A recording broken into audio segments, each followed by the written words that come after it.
के विधायक जी दिए हैं 4 डिविजन पहले से ही, इसलिए 4 में ही 2-2 हो जाएंगे। चलिए बहुत बहुत धन्यवाद। और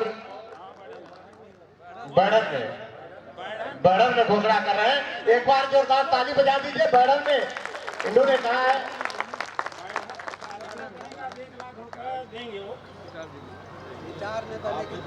इटार में बनेगा तो जमीन भी देंगे और साथ में वित्तीय सहयोग, लेकिन अगर बैडर में भी बनता है तो जिला में वैसे बनना चाहिए। देखिए कार्यालय तरक्की में तो वही है, हमारा बना है कार्यालय चितरंगी में। जी जी।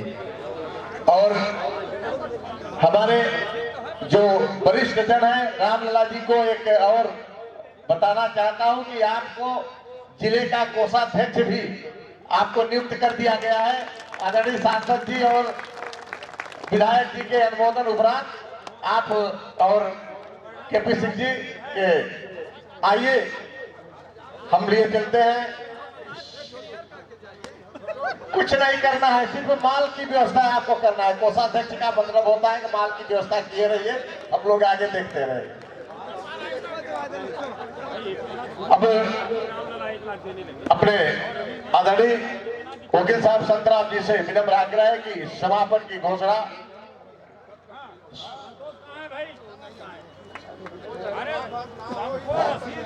आज अपने अखिल भारतीय वैश्वार संघ के अपने राष्ट्रीय अध्यक्ष द्वारा अपने इस मीटिंग बैठक में हुए अपने सम्मानित वैश्वार समाज के, अपने ब्लॉक के, जिला के, प्रदेश के कुछ पदाधिकारी मनोनीत किए गए हैं, उनका हम नाम वाचक करते हैं। श्री कालका प्रसाद बैस जी, जिनका हम नाम बताते जाएंगे वो थोड़ा मंच पे आ जाएंगे और एक साथ में सबका फोटो हो जाएगा।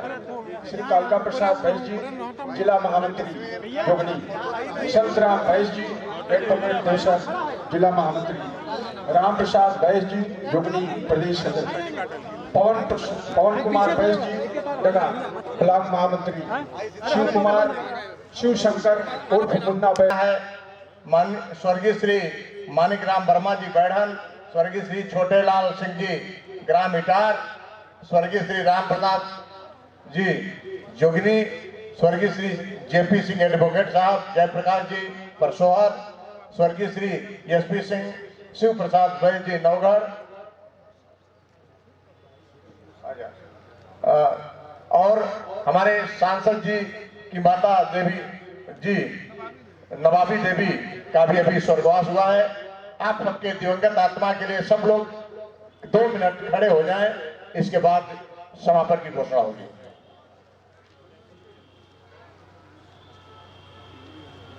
सोनभद्र का एकमात्र वो था जहाँ 40 बच्चे मिर्जापुर का सोनभद्र पढ़ते थे। लड़ झगड़ के हमें नवोदय विद्यालय सोनभद्र में लाए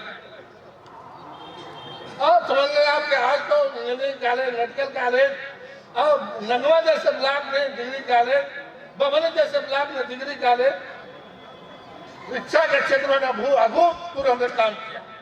280 गांव का विद्युतीकरण कराया। पता चला गांव में विद्युतीकरण तो है लेकिन मुख्य बस्ती में है, बिंद बस्ती, बिहार बस्ती, हरजन बस्ती, आजादी के 70 साल पूरे हो गए, बिजली का लट्टू नहीं जला।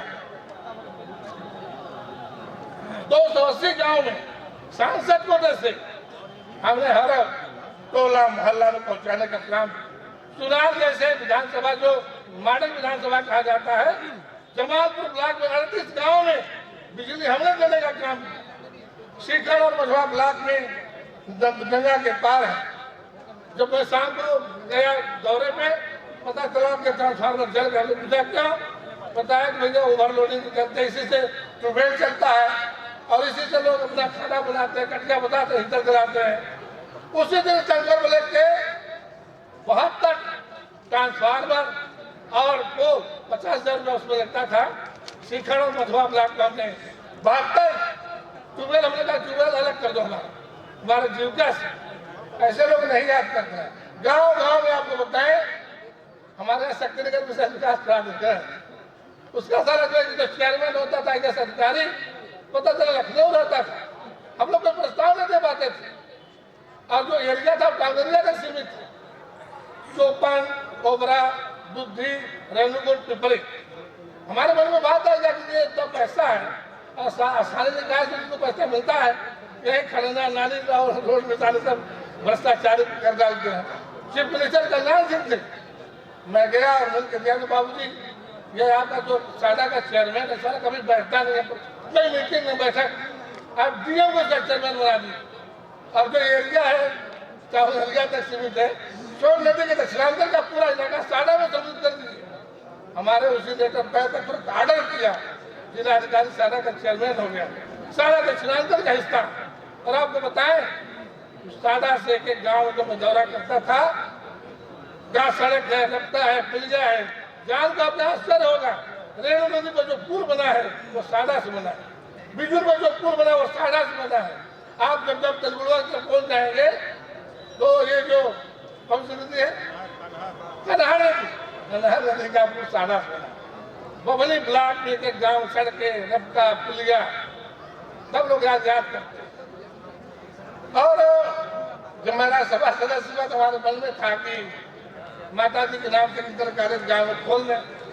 हमारा जो भांजा है वो भी टीचर है, तो उसने कहा कि मामा की इंटर कॉलेज तो बहुत, ये अपने लोगों का जो बेल्ट पूरा भरारी से लेकर चितरंगी से लेकर के मतलब कि चौपन से 35 किलोमीटर, घोरावल से 25 किलोमीटर, चितरंगी से 25 किलोमीटर, इस एरिया में कोई डिग्री कॉलेज नहीं थी।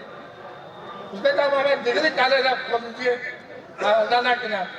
हमने कहा हम तो सोचे थे कि यार हमारी बड़ी जमीन हम देकर गाँव में इंटर कॉलेज खोल देंगे, वहाँ जमीन तुमको दिलाना पड़ेगा। 5 लोगों ने हमारे बिरादरी कही, एक बीघा जमीन दिया। बात हुई थी 5-5 लाख रुपए में एक बीघा लिखवा दे तो 6-6 लाख रुपया दिया। जब कदम आगे बढ़ गया और अपने जो पैसा हमारे खाते में बचा था, हम खाते में चेक से पेमेंट किया, बाउंड्री कराया और समाज का सहयोग। तो कोई सांसद विधायक नहीं, 10 कमरे 25 बाई 40 के नीचे बनवाया, बरामदा बनवाया, फिर 10 कमरे ऊपर बनवाया, 20 कमरे मतलब शौचालय बनवाया। बीएससी और बीए की पढ़ाई 3 साल हो गया, तीसरा साल चल रहा है, हमने शुरू कर दिया। और समझे आपकी परीक्षा के लिए हमने कहा वाइस चांसलर से कि लड़कियां कहाँ जाएंगी, बेचारी चौपन जाएंगी, बराबर जाएंगी। उन्होंने कहा कि सांसद जी कमरा उन्हें तो है, थोड़ी सी फॉर्मेलिटी पूरा कर दो, आप कैमरे उन्हें लगवा दीजिए। आजकल सीसी कैमरा होता है, 28 लाख रुपया लगा कर हमने सीसी कैमरा। हमने कहा बच्ची हमारी सब केंद्र करा लिया, बच्चियाँ हमारी परीक्षा देती है। तो एक शिक्षा के क्षेत्र में हमने पहल किया और 350 बच्चे अभी हैं, शुरू का विद्यालय है। तो ऐसा नहीं कि जो बोल गए कि नहीं सांसद जी विधायक जी कुछ नहीं कर रहे। अरे हम लोगों को पीड़ा है भाई।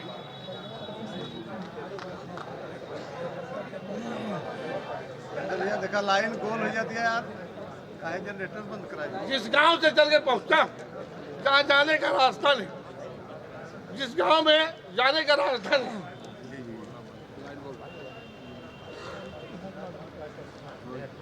कल्पना नहीं कर सकते। हम लोग कंधे साइकिल पर लेके पहाड़ से आज जाके देख लीजिए, सोन नदी पर पुल बन रहा है, घोरावल से सिल्पी डबल रोड बन गई। तो विकास देखो भैया एक प्रक्रिया, एक दिन में नहीं होता। आसाम में राज्यसभा सदस्य नहीं होता, ये पुल भी नहीं बनता, सड़क भी नहीं बनती। तो इस तरह से आरोप लगा देना तो बड़ा आसान काम है कि सांसद जी विधायक जी ने कुछ नहीं किया।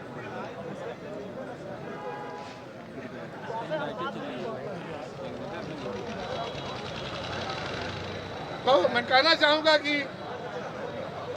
देखो भाई, ये बच्चे और बच्चियों में भेद करने की जरूरत नहीं। ये बच्चे आपकी पूंजी है, लाख रुपया पैसा और लड़का नालायक निकल जाए किसी काम का नहीं। इस नाते ये बच्चे आपकी पूंजी है। इन बच्चों को पढ़ाइए, लिखाइए, दौड़ाइए। ये जब गाजीपुर बलिया आप जाएंगे तो लड़का हाई स्कूल इंटर करता है, तैयारी शुरू कर देता है, भोर में दौड़ना शुरू कर देता है। अब आप देखिए गाजीपुर बलिया के बच्चे, चाहे पुलिस हो चाहे फोर्स हो, जहाँ आप सुनेंगे हर क्षेत्र में वहाँ बच्चे मिलेंगे। और यहाँ क्या है, जरूरत पड़ेगी तो उसका पिता अपनी जमीन बेच करके बच्चे को नौकरी दिलवाएगा, फिर सर्विस ले जाके खरीद देगा। ये मेंटेलिटी खेल कूद में भी अभी हम लोग बहुत पिछड़े हैं। बच्चों को प्रोत्साहित नहीं करते, भोर में जगाना, उठाना, उस प्रकार का बच्चे को खुराक देना। पहले तो गांव में लोग अखाड़ा भी होता था, नाल होते थे, अब तो सब सपने की चीजें होगी। तो समाज को अगर आपको बदलना है तो खुद को बदलना पड़ेगा। गाली देने से काम नहीं हो। हमने अपने बच्चों को पढ़ाना लिखाना योग्य, और मैं बताऊं दावे के साथ हमारे जैसे गांव में 30-35 प्राथमिक के टीचर हैं, डॉक्टर है, इंजीनियर है, एक भतीजा चुनार का ईओ है, केवल IAS कोई नहीं बना। तो शिक्षा का बड़ा प्रभाव पड़ता है। इस बात में मैं कहना चाहूंगा कि बच्चों को पढ़ाइए लिखाइए और समाज के लिए भी समय निकालिए, समय दीजिए। ये जो हमने कहा कि जैसे एक सदस्यता अभियान चला करके संगठन में शक्ति है, संगठन मजबूत होगा, एक आवाज होगी तो आपकी आवाज सुनी जाएगी।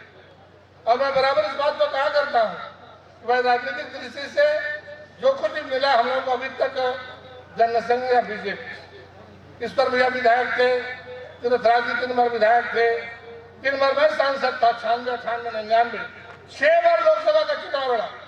1 बार टिकट पाने के लिए लोग एडी पसीना करते हैं, पूछिए बैठे लोग। और कभी टिकट के लिए लाइन नहीं लगा। और जो राज्यसभा सदस्य आप जानते हैं राष्ट्रपति द्वारा मनोनीत, पूरे देश से 12 लोग मनोनीत होते हैं, जो कला, संगीत, साहित्य, खेल जगत, फिल्मी जगत। मैं एक सामान्य किसान का बेटा। तो ऐसा नहीं है, संगठन के लिए त्याग किया है, संगठन के लिए समय दिया है और ईमानदारी के साथ मूल्यांकन होता है काम का, तब जाकर के संघर्षों का परिणाम।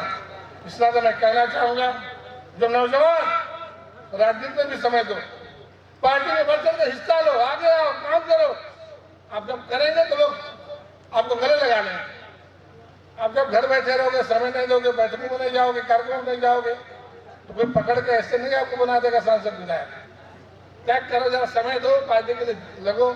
तीर्थराज जी साइकिल से काम करते थे, अपने पास पैसा नहीं होता, दूसरे पैसा लेकर काम वो करते थे।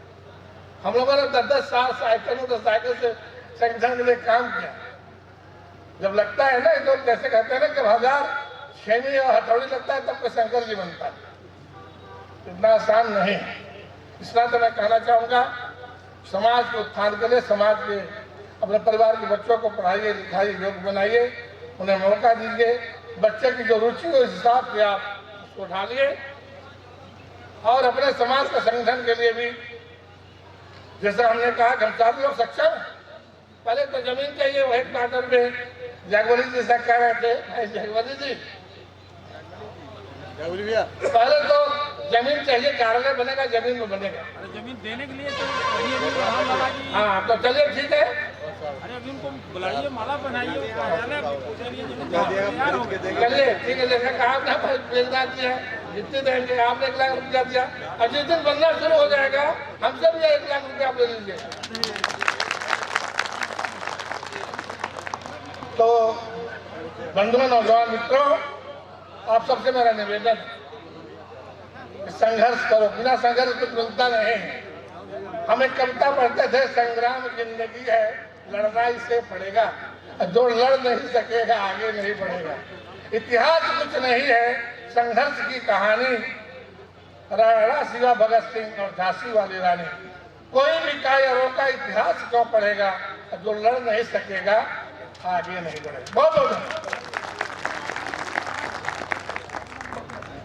बहुत बहुत धन्यवाद माननीय सांसद महोदय। बड़ा ही सार्वजनिक, ज्ञानवर्धक और समाज को आगे बढ़ाने के लिए प्रेरणादायी उद्बोधन आपने दिया। अब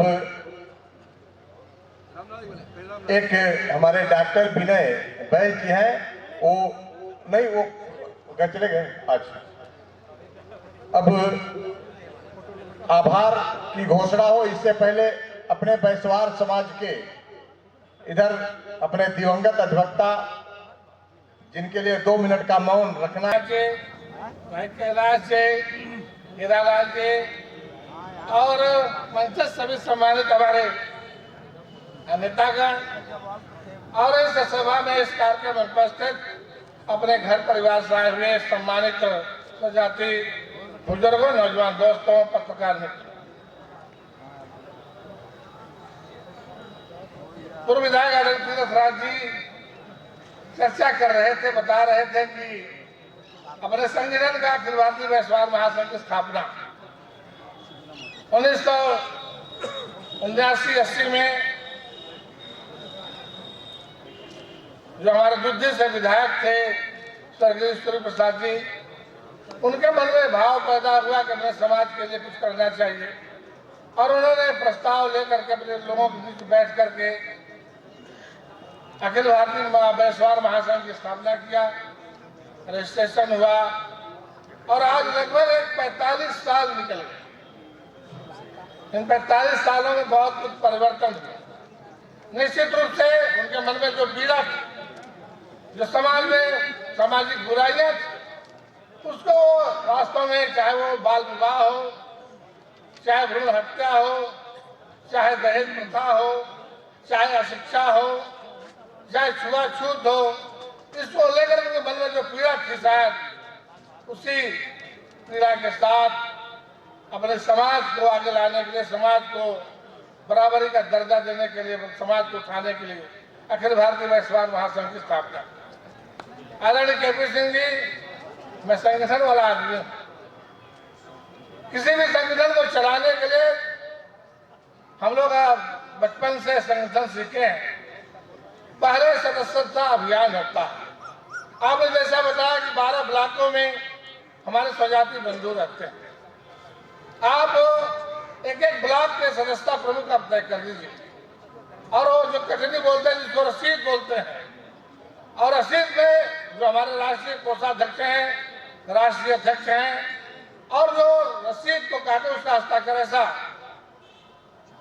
और एक समय दीजिए महीने 2 महीने का कि सदस्यता अभियान चला करके इन 12 ब्लॉकों में एक सघन, और ये भी कहिए जहां कम से कम 50 सदस्य होंगे वहां की समिति गठित की जाएगी, स्थानीय समिति। जहां 50 से कम सदस्य बनेंगे वहां दो लोगों मोहल्लों को बुलाकर सदस्यता बनाएंगे। जब सदस्यता अभियान कंप्लीट हो जाता है तो अब स्थानीय समितियों का गठन करेंगे। स्थानीय समिति में आप 11 पदाधिकारी बना सकते हैं। मेंबर तो सारे लोग जो बने वो मेंबर होंगे, लेकिन 11 ऐसे पदाधिकारी होते हैं। तो जब स्थानीय समितियों का गठन हो जाता है तो ब्लॉक का, जिसको मंडल कहते हैं, ब्लॉक इकाई का गठन होता है। और जब सभी ब्लॉकों की इकाइयों का गठन हो जाता है तब जाकर के जिले के अध्यक्ष का चुनाव होता है।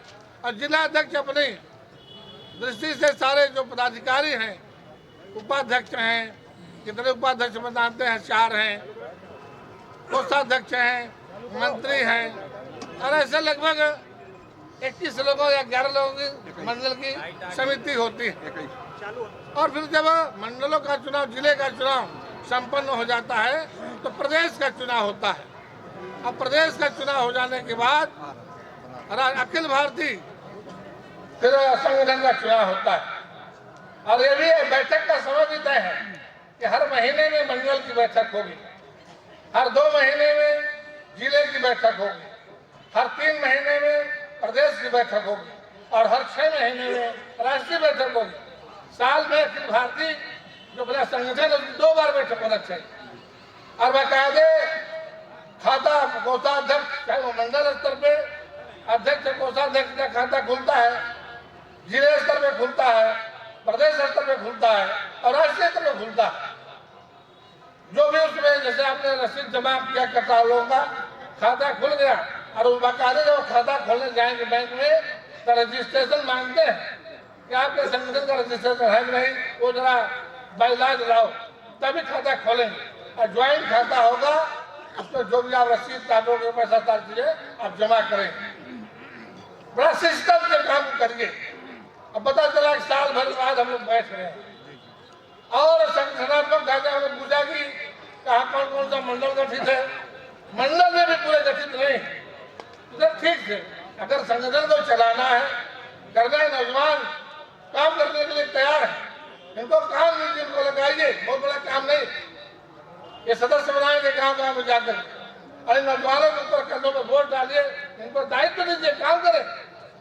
और जैसा आदरणीय हमारे भाई जागोरी सिंह जी कह रहे थे, किसी भी संगठन के लिए कार्यालय बहुत जरूरी है। धर्मशाला हो, चाहे कार्यालय हो, चाहे छात्रावास हो, जहां कम से कम एक जगह इकट्ठा हो सके जिले पे, वहां कोई कार्यकर्ता रुक सके, विद्यार्थी रात पढ़ सके या अपने संगठन को चलाने तक कार्यालय तो बहुत जरूरी है। कार्यालय के साथ साथ कार्यक्रम भी चाहिए, केवल ये बैठक नहीं। ऐसा तो जो समाज के उत्थान के लिए, जैसे हमने कहा कि कभी जब आता है बरसात का समय तो वृक्षारोपण का अभियान चला दीजिए, सभी लोगों से आग्रह किया जाए कम से कम 10 पौधे फलदार लगावे। ऐसा होता है जो नौजवान है वो रक्तदान करें, रक्तदान शिविर लगा करके रक्तदान करें, और कम से कम ब्लड ग्रुप एक बन जाए, ब्लॉक वाइज में ब्लड का ग्रुप बन जाए। किसी को ब्लड की आवश्यकता पड़ती है तो डोनेट कर सके। और तमाम प्रकार की सामूहिक शादी हमने तय किया जिला हेडक्वार्टर पर गरीब परिवार, और उसमें केवल महेश्वर नहीं, जो भी गरीब परिवार की कन्याएं उनकी हम शादी करेंगे। एक कहीं से शुरू कर दीजिए, गाँव से शुरू कर दीजिए, उसमें सारे लोग हम लोग सहयोग करेंगे। तो थोड़ा सा एक कदम आगे बढ़ना पड़ेगा और अपने लोगों को सक्रिय होना पड़ेगा।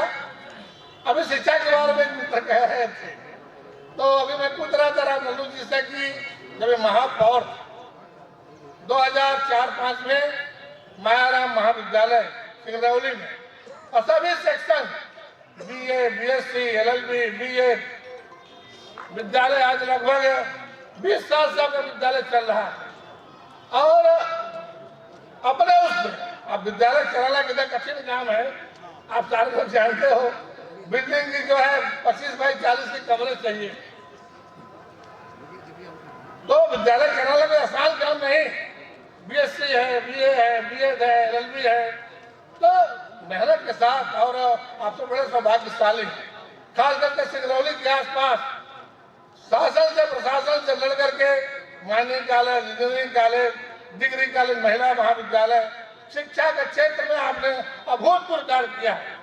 और जैसा आप बता रहे थे कि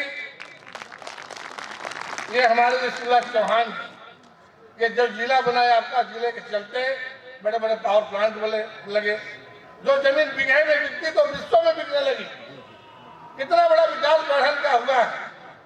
हम लोग तो आते थे पहले, आप सारे लोग करते होंगे। तो शिक्षा के क्षेत्र में भी क्या कहते हैं कि अच्छा काम आपने किया है। और मैं बताऊं, मैं जब पहली बार सांसद हुआ 1996 में, तो मैं अकेले में बैठ कर सोचता था कि हमारा जिला सोनभद्र इतना पिछड़ा क्यों। तो हमें लगा कि हमें शिक्षा का अभाव, 4 ऐसे ब्लॉक थे इंटर कॉलेज नहीं थे। प्रयास करके हमने हर ब्लॉक में इंटर कॉलेज, और जो इंटर कॉलेज थे तो इनके पास कमरे नहीं थे, कपड़ेल को ट्यूशन में चल रहे थे। 50-60 विद्यालयों को सांसद निधि से 2 कमरा, 1 कमरा से हर साल करके लगभग 8 साल में था, 6 कमरे, 8 कमरे। और पहली बैठक थी, आपको बताऊं, DRDA की पहली बैठक थी। KP सिंह जिलाधिकारी थे, पूर्वांचल स्टेट सेक्टर का पैसा था 1 करोड़। हमने कहा कि डीएम साहब यहाँ का पैसा विद्यालय को दिया जा सकता है। उन्होंने कहा सांसद जी राजकीय विद्यालयों को आप दे सकते हैं। मुझे ध्यान में आया कि जहाँ से मैं पढ़ा हूँ, घोरावल का राजकीय विद्यालय, और उसमें पंडित लोग त्रिपाठी जी विधायक हुआ करते थे राजगढ़ से, प्रस्ताव रखा और 12 लाख रुपए 6 कमरे के लिए उसमें, जिस जैसी बहनों का किराए के मकान में चलता था। बसंती पंजा पूर्व जो अध्यक्ष, पूर्व विधायक सांसद रामकुमार पंजा, उनकी मिसेज चेयरमैन हुआ करती थी, किराए के मकान। आप लोगों को थोड़ा सा ठंड लग रही है तो एक बार जयकारा। कल हमारे प्रभु श्री राम का भी घर में प्रवेश होना है, तो एक बार भारत माता की जय और जय श्री राम बोले। भारत माता की, भारत माता की जय श्री राम, जय श्री राम।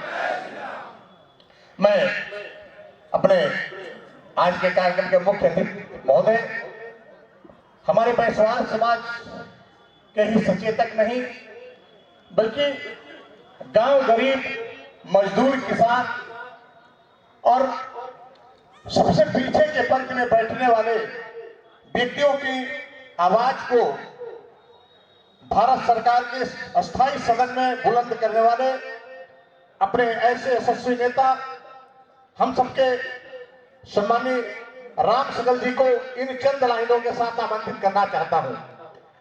आप काबिलों के काबिल हैं, आलिमों के आलिम हैं। आप काबिलों के काबिल हैं, आलिमों के आलिम हैं। गम में पुकारो, खुशी में पुकारो, आप सदा हाजिर हैं। हमें नाज है कि आप जैसी शख्सियत हम सबके बीच में है।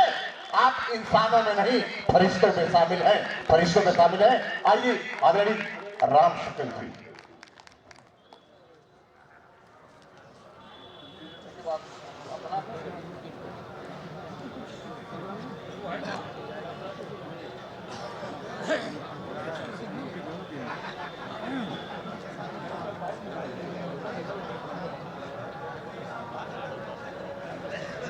मित्रों,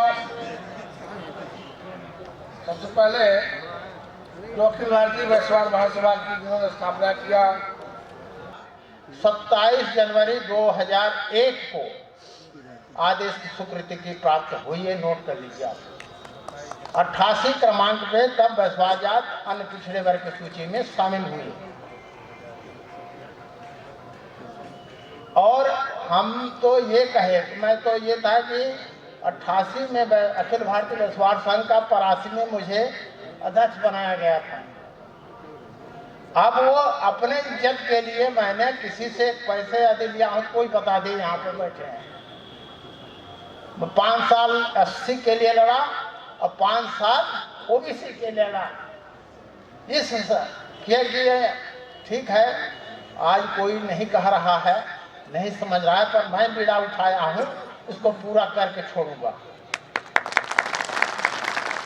और यहाँ से संयोग आप लोगों का आशीर्वाद से मंडी अध्यक्ष रहा, महापौर रहा, 3 बार के विधायक रहे, प्रयास खूब हुए, पर अड़चन कहाँ है यही आपको स्पष्ट कर दे रहा हूँ। एक महाराष्ट्र में पिछड़े वर्ग का मुकदमा सुप्रीम कोर्ट में चला, जिसमें आप सब जानते होंगे पंचायत बिना आरक्षण का कराने की बात कह दिए थे, पर शिवराज सिंह कहे कि नहीं, बिना आरक्षण का चुनाव नहीं कराएंगे, जब तक न्याय नहीं मिलेगा तब तक नहीं कराएंगे। सुप्रीम कोर्ट खारिज किया एक बार, फिर रेट पटिशन किए तो उसमें कह दिया अच्छा जाओ जैसे चुनाव कराते थे वैसे कराओ। तब जाके यह चुनाव हुआ। इस परिणाम स्वरूप इसको रोक दिया गया कि जब तक अन्य याचिकाएं आरक्षण से संबंधित निर्णय नहीं हो जाएगा, तैसे सूची में रोकी गई है। यदि यह सब हो जाएगा तो वो राष्ट्रीय सूची में शामिल हो जाएगा। ये मैं बता रहा हूँ सबियत। अब जब नहीं जानते, बहुत से पैरवी नहीं किए तो बात कहते क्यों नहीं हो रहा है। बात सही है। 3-4 बार भोपाल से सचिवालय से मैंने भिजवाया। तो इस तरह के परिस्थितियां हैं समाज में। 1, 2, 3 कुरीतियां मैं कहना चाहूंगा आप सबसे। मैं 2 साल पहले कह लीजिए आपको, बुढ़वा में बैठक थी सबकी, पर वहां गए तो बड़ा हमको विचित्र समझ में आया कि मृत्यु भोज भी होता है वहाँ। जैसे आपके घर अभी कोई मृत्यु हुआ, आप उसको दाह संस्कार करने ले गए, दाह संस्कार के लौटेंगे तो उसी घर उसी दिन खाएंगे सब कोई। अपने यहाँ क्या है इस तरह का? अपने यहाँ नहीं, पर वहाँ आज भी है। ये बैठे हैं हमारे राष्ट्रीय अध्यक्ष। हमने कहा था कि उस दिन प्रस्ताव पास करिए, ये नहीं चलेगा। तो इस तरह से तो कुरीतियां हैं, पूछिए सामने है। तो सही बात, बहुत कोशिश कर रहा हूँ। अब जात तो वैश्वारण है ना, अब अकेले मैं क्या कर सकता हूँ। मैं तो उस दिन प्रस्ताव ही रखा कि नहीं, मृत्यु भोज नहीं होगा, जो हम लोगों के सिस्टम है समाज का वही होगा। पर अभी मैं पूछ रहा था, बोले कभी कोई मानने वाला नहीं है, मृत्यु भोज चल ही रहा है। काहे का संग पाई? तब दहेज की बात आती है। देखिए, दहेज में कई चीजें हैं कि कितने लड़के ऐसे हैं जो ये चाहते हो कि हमको नहीं दहेज चाहिए। लड़की वाला तो चाहेगा ही कि न दहेज देवे पड़े, पर लड़के वाला कितने लोग इसमें शामिल हैं कि दहेज नहीं लेंगे, हम शादी करेंगे।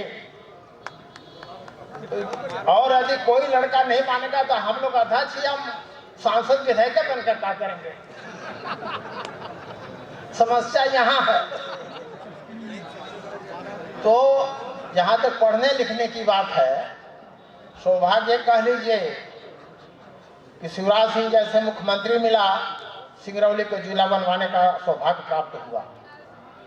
और 10 कॉलेज शासकीय, 14 कॉलेज प्राइवेट इस जिले में हैं। उसमें हमारा भी प्राइवेट में कॉलेज है, BLLB तक है। सीधी में LLB नहीं खुला था, तब तक से हमारे यहाँ खुला और है आज तक। कहने का मतलब यह है कि बहुत से ऐसी विसंगतियां हैं। समाज को जब सब कोई चाहेंगे तभी बदलाव हो पाएगा, नहीं तो कैसे बदलाव होगा? इसलिए आप सबसे मेरा तो 2-3 मुद्दे जो मैं बता रहा हूँ, इस पर यदि आप लोग अडिग हो जाएं कि दहेज नहीं लेना है, आपस में लड़ा के भाई भाई को कहीं युद्ध नहीं कराना है, जिसका हक है सही उसी को मिलना चाहिए, उसको देना चाहिए। यह सारी परिस्थितियों को यदि भांप करके यदि आप सब करेंगे, ऐसा नहीं कि यहाँ पंचायत चुनाव जब होते हैं वाद विवाद होता है, खानदानी छूट जाती है और लगभग यह इतना बड़ा दुश्मनी हो जाता है, कुछ मत करिए। बल्कि हम लोग ये देखते हैं कि नगरीय क्षेत्र में नगर निगम के वार्ड पार्षदों का चुनाव होता है तो जो 1 महीना भले विरोध में रहे, बाकी सब ठीक ठाक हो जाता है, कहीं कोई बातें नहीं होती। पर पंचायत ऐसा चुनाव है कि भयंकर गड़बड़ियां होती हैं। तो ये सब में संतोष करने की बात है कि जब नहीं हुआ, नहीं मिला, हो गया, आगे आएगा समय फिर देखेंगे। तो हम लोगों ने भी कहा, जैसे इस बार टिकट नहीं दिए तो हमने कहा हो गया। कई लोग कहते रहे नहीं जन चुनाव लड़ना है, लड़ना कि नहीं लड़ना है भाई, क्या करेंगे, लड़के फालतू थोड़ी लड़ना है। तो इस तरह के है कि देखिए समय संयोग सबके आते हैं और जाते हैं। यदि आपका समय ठीक है तो अच्छा है, भविष्य अपना सोचिए, अच्छे से लड़कों को पढ़ाइए लिखाइए, चाहे लड़की हो लड़का हो। और आज जो झगड़े होते हैं, 498 धारा जब लग जाता है तो उसके घर भर के सब जेल चले जाते हैं। उसको तो आप सोचिए कि यदि दहेज लेने वाला लड़का पर ही सिर्फ मुकदमा हो, ननद भौजाई महतारी चाची सब बेडर जाने तो वो तो मुक्ति हो। आप लोग भी जानते हैं कि वैश्वार समाज में 11 रुपये तिलक है ना, कि ज्यादा है। जब 11 रुपया तो फंसा देते हैं, जबरी कतरा दहेज मांगत रहे, लड़के मर गए तो कर सास ससुर ननद भौजाई सबके लड़ जाना। ये सब बातों को आप लोग अपने आप सही कर लीजिए, सब ठीक हो जाएगा, वैश्वार उन्नतिशील हो जाएगा। और जो हम भटकते हैं, पैसा बर्बाद करते हैं, इन सब बातों से दूर रहिए। मैं बहुत ज़्यादा नहीं कहूँगा, अभी माननीय सांसद जी और अपनी बातें बताएंगे। आप सबको बहुत बहुत प्रणाम, धन्यवाद। जय हिंद, जय भारत, जय बच्चा।